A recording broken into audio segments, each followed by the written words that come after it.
This is a thorough plan, but I do have one last question before we take action. How can we be sure that our enemy won't leave the designated area? Great question. Albedo's been hard at work analyzing Rarer and the Wild Hunt's behavioral patterns. His conclusions are as follows.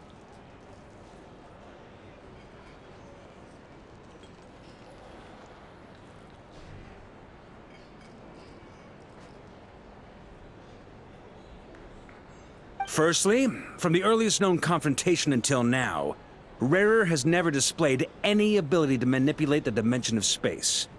So it's unlikely he has any power in that domain.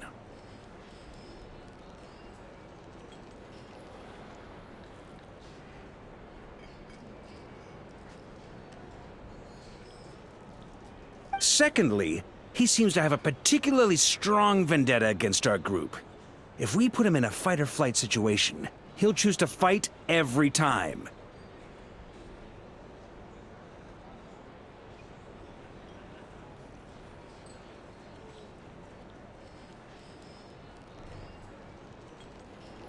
Thirdly, finally, and most importantly, he is consumed by hatred, both for the moon and for his enemies. Turns out, we tick both of those boxes. We have a reincarnated moon in our ranks, and a spy who accessed his private memories without permission. He'll be baying for blood, not looking to escape.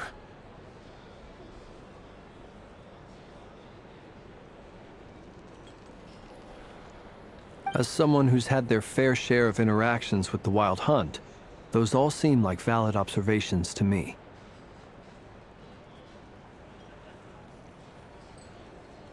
Understood. Then I will defer to the verdict of the group.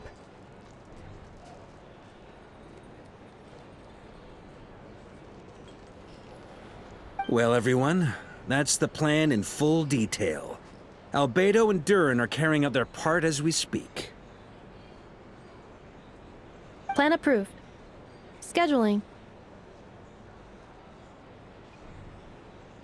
Okay, any firepower you need, I got you covered. Let's light this baby up.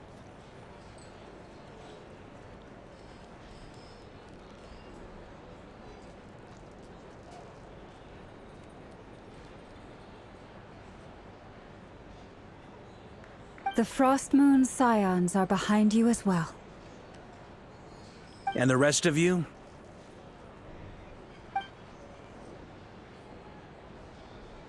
No objections? All right. Then it's settled. This is the plan we're going with. Next up, an old tradition of mine. Anyone who wants to back out, now's your chance.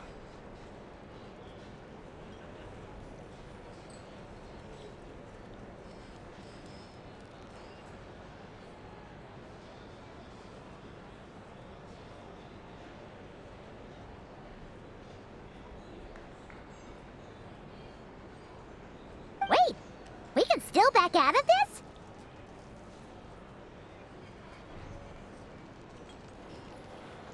Everyone says things they regret, right? I don't want anyone feeling trapped because their mouth said yes before their brain had time to think things through.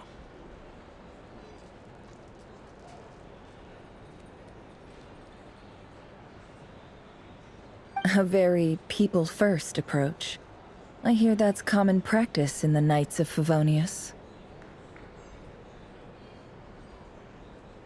Heh. Who'd you hear it from? D-Luke?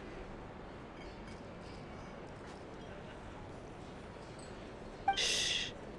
We don't use people's real names at work. This contact will be known only as Owl, please and thank you. This plan can only work if everyone does their part. Flint's and I will absolutely support it. We shall indeed. You'll be glad you accepted our help.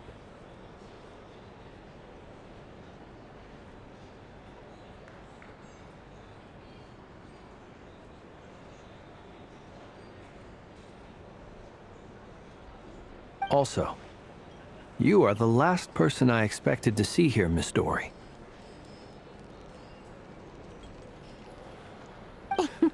It's not often I get called Dory in a work context. My peers usually call me Lord Sangama Bay.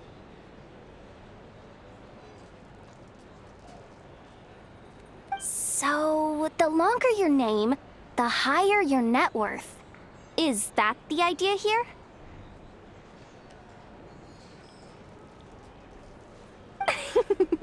In that case, Mr. Flint's here must be worth a fortune. That's right, I know your full name. It's...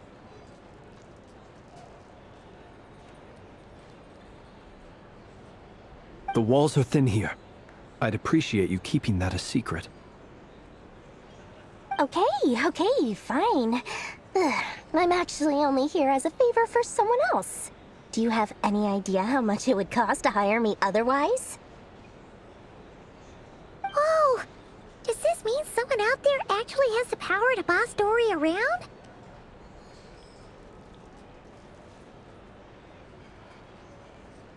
It most certainly does not. We have a long-standing and mutually beneficial business partnership. She's actually the mom of a friend of yours.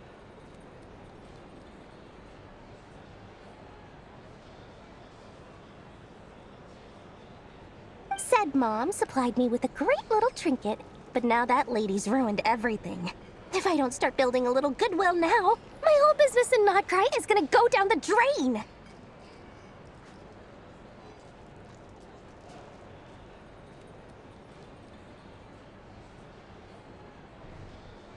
Okay.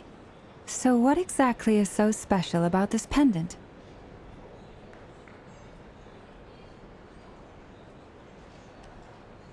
It's a lucky charm that a great mage made for me. We have a business relationship, and she was worried that something bad might happen to me. So, she wanted me to have something that can store power to protect myself with.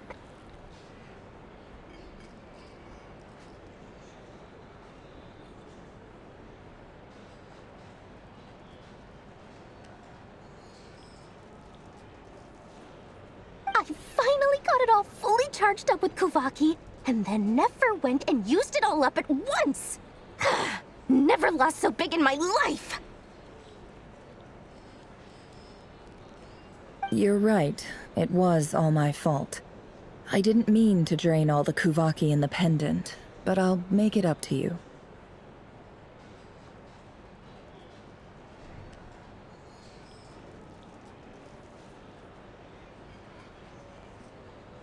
You will? Well, in that case, how about you give me your chess set, and we call it even?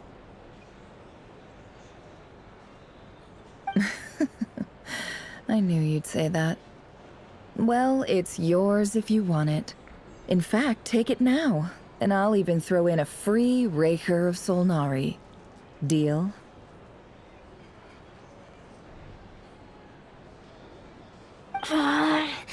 You're putting me in a difficult position here.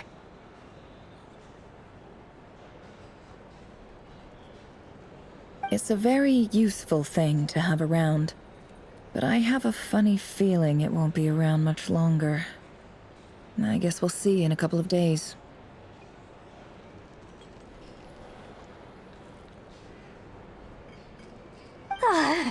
Looks like bankruptcy for me.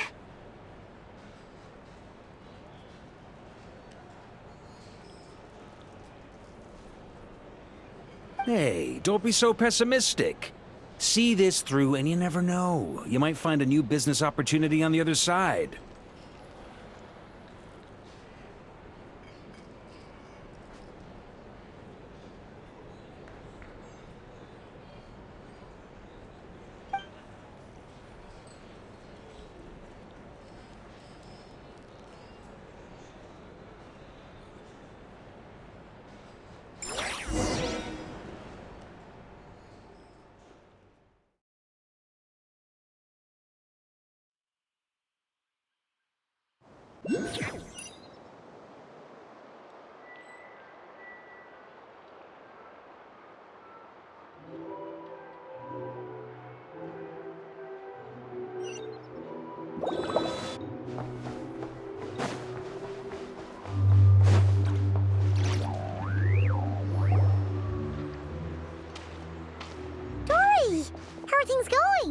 feeling ready?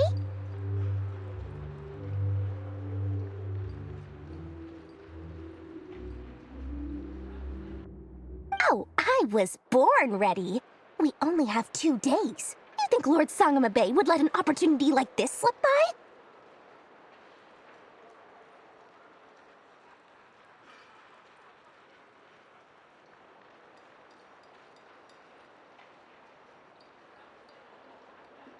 Don't forget, when something's in high demand, the people with the goods on hand get to charge the highest price of all, even higher than the sellers taking advance orders.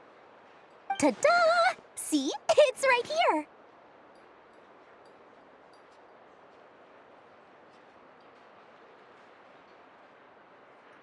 Ah, it's so pretty.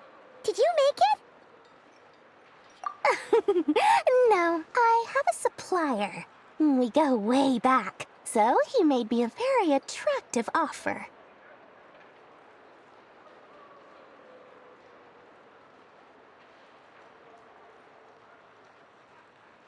Aha! No wonder you were talking about lucky charms at the meeting. You've been getting Kave to make them for you.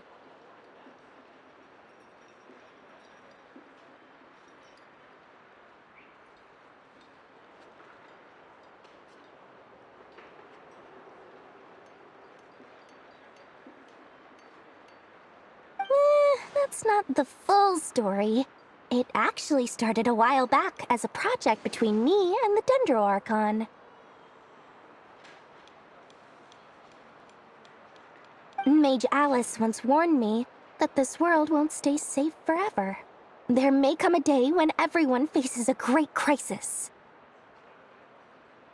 I passed this on to the Dendro Archon, and she secretly brought together a research team made up of Sumeru's top scholars to invent a technology that could keep people safe. I won't go into the details because it's all very complicated, but if you want to know more, you can ask the Dendro Archon about it sometime. Anyway, point being, it was the Dendro Archon who asked Kave to build this little contraption. As one of the top Kashara War talents, he was the obvious choice.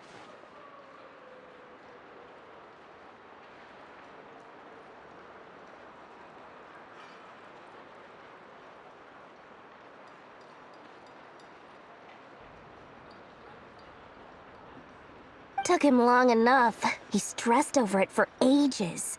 Must have gone through at least a dozen designs before producing a final product. But that's Kave for you.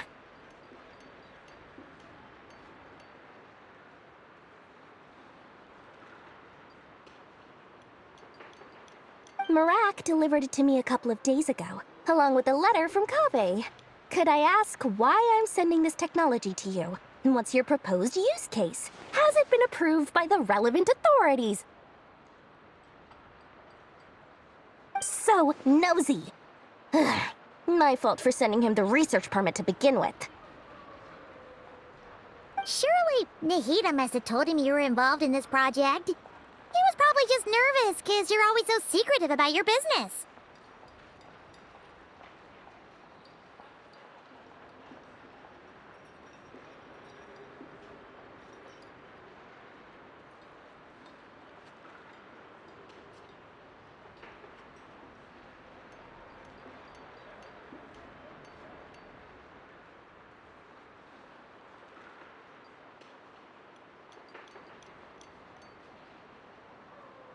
Could be, could be.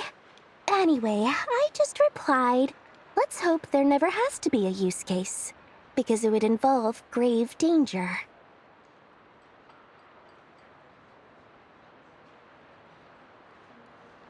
Fair enough. But it sounds like he was just being cautious. He probably felt responsible as the one who made it.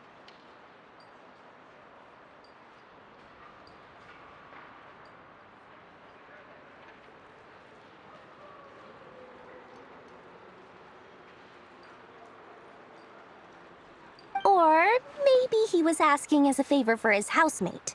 He's done that before. Not sure why, though. His housemate doesn't seem to really care that much about this kind of stuff.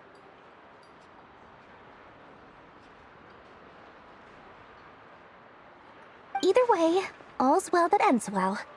I'm just glad to finally have my hands on the product. I wouldn't want to be without it, given the potential dangers that lie ahead.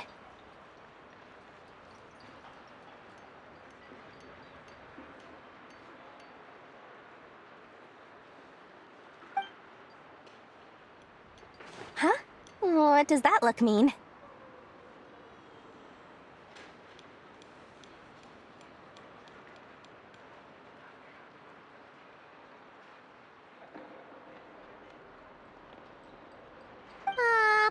Paimon's just super surprised.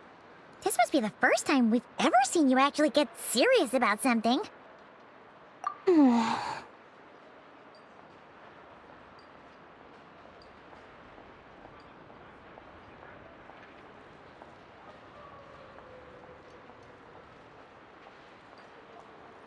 Well, a long time ago, I made a promise to myself. I promised that I was gonna live every day of my life with a big, beaming smile. Obviously, Mora plays a big part in that. But...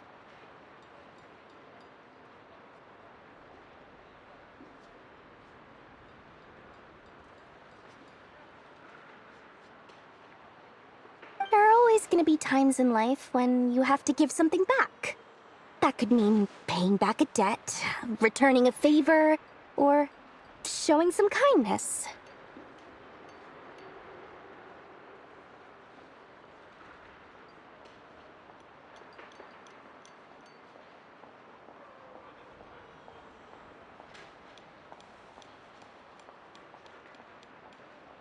Alice has been a huge help to me over the years. She was the first investor I ever had. And I want my investors to know that Lord Sangama Bay is the best in the business. And more than that, no one knows what the future will bring. Whatever happens, I want to make sure the Dendro Archon and all of Sumeru is prepared to face whatever comes.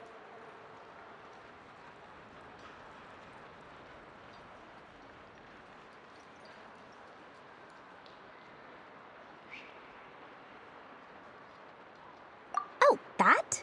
I was just making sure Nefer and I are square. Don't be thinking it was some sort of benevolent act. I'm no saint, so don't treat me like something I'm not.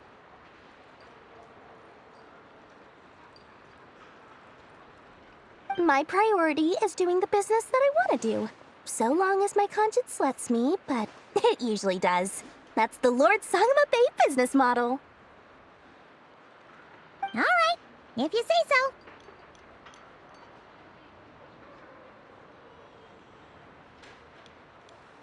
I do say so, and that's the whole point. I'm a businesswoman. Don't go trying to figure out what kind of person I am. You'll exhaust yourself. Much easier for everyone involved if you just take my word for it.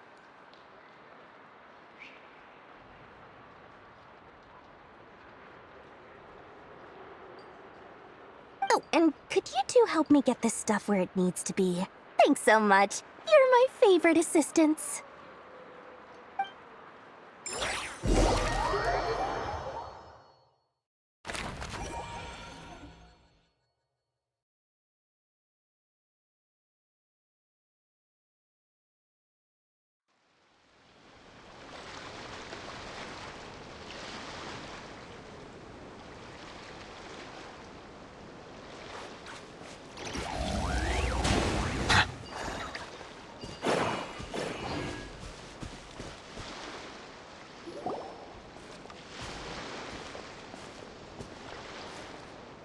Traveler, Paimon, it's good to see you.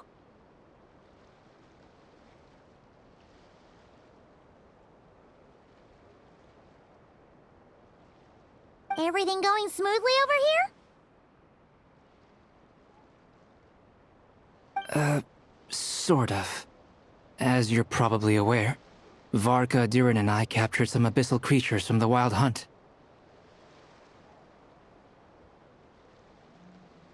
Per the plan, we dissected and analyzed some samples of these creatures. The process went very smoothly. The findings, however, come with some troubling implications.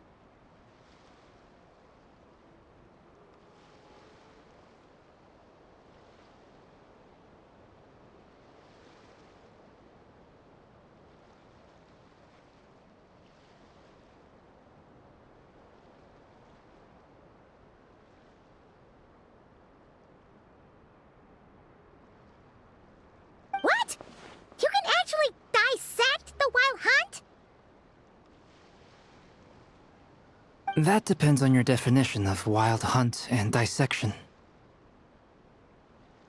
Harmless, lifeless. These words are accurate descriptions.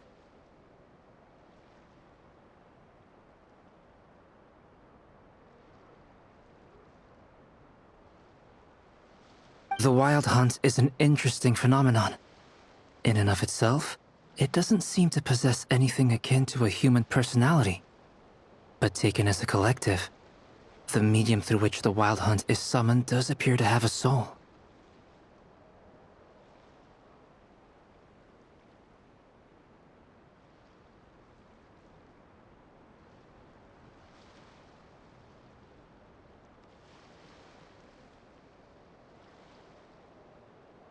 Master griped a lot about the wise Horoptetyr, and seemed somewhat fascinated with the foul Cerdology. But she barely mentioned Rerir at all.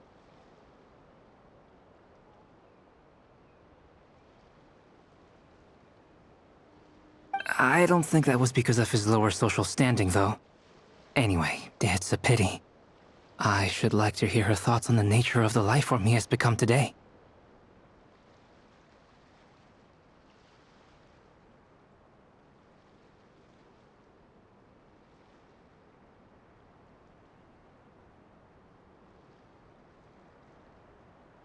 It's a strange mix. The furious energy of an abyssal being channeled through a fractured physical existence. A consequence of being torn apart by an unknown power.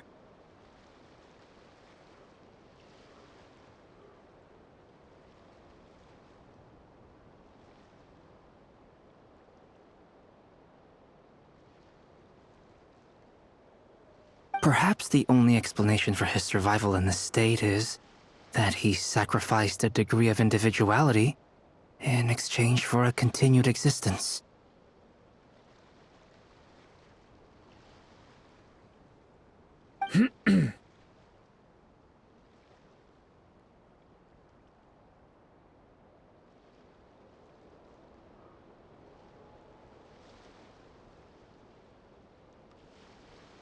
Oh, sorry. Once I get talking about interesting research, I have a tendency to go on indefinitely.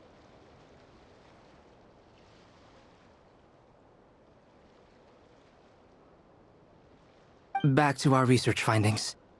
Essentially, they confirm my hypothesis. Rerir's corpse is completely contaminated by the Abyss, and the effects are irreversible. You could think of this as Rerir in mutated form. But in my view, even that would be inaccurate. In reality, his whole being has been consumed by the Abyss. In other words, he is now nothing more than a manifestation of abyssal power.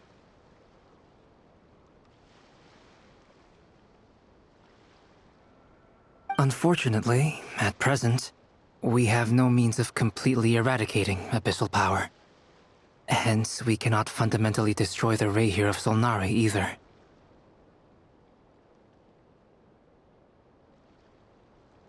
Oh, that's terrible news!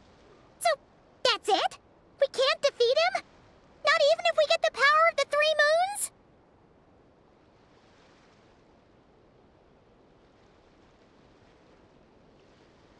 Miss Columbina's situation is a difficult one. She can never achieve wholeness when the world does not accept her presence. It's as if her creator banished her to a place she can never be accepted. It means she spends most of her energy just on her own survival. Given the circumstances, it's only natural to despair. But we must see this plan through to the end.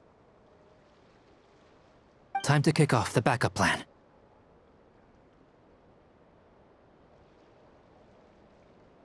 Oh, Paimon almost forgot! This is for you. Dori asked us to bring it.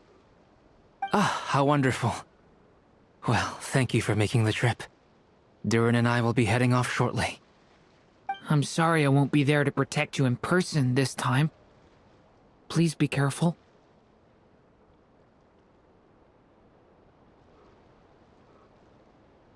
All right then.